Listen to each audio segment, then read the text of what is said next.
Okay, for this assignment, we're taking control of one factor, and that's aperture priority mode. So the dial has to be pointing towards the A for that to happen. What that means is when I roll this roller, I am controlling just one factor in my triangle of exposure.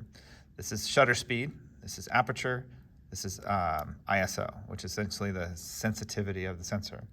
So when I'm moving this dial, it's increasing the numbers and it's showing you visually that the aperture is getting smaller.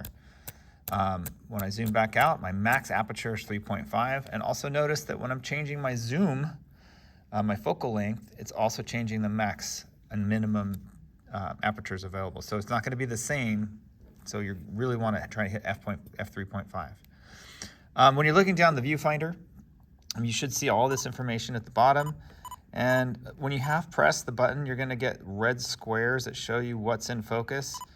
Always make sure that your subject is getting hit by that red square when you're using that camera. So your goal is to demonstrate that by taking a picture of your subject. You're going to hold your subject in front of the camera. I'm going to use the video instead of trying to look through the camera lens and hold the skull at the same time. And make sure that you've got some separation between your subject and your background. So that wall is about 30 feet away in this classroom, and that's giving me some blur even on this camera. But if you set up the aperture to 3.5 and you do the exact same thing, the blur gets more pronounced. So the bigger that aperture is, the more the blur, and that's what you're trying to go for.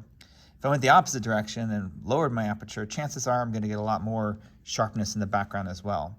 And that's why some people, when they do this assignment, they set the subject down on their desk and they snap a picture expecting to see that the subject's sharp and the background's not. And the problem with that is that the distance between this background, this desk, is inches, maybe a foot.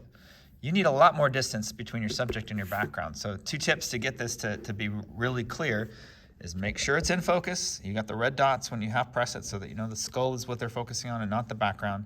And make sure the subject is close to the camera as it could be. If you get too close, not all cameras can focus that distance. And you want to make sure that your background is as far away as it can be. So look around the room and find the wall that's furthest from you, and you will get much more of a pronounced difference between what's in focus and what's out of focus. So now you're going to try and take that shot to practice aperture priority at 3.5.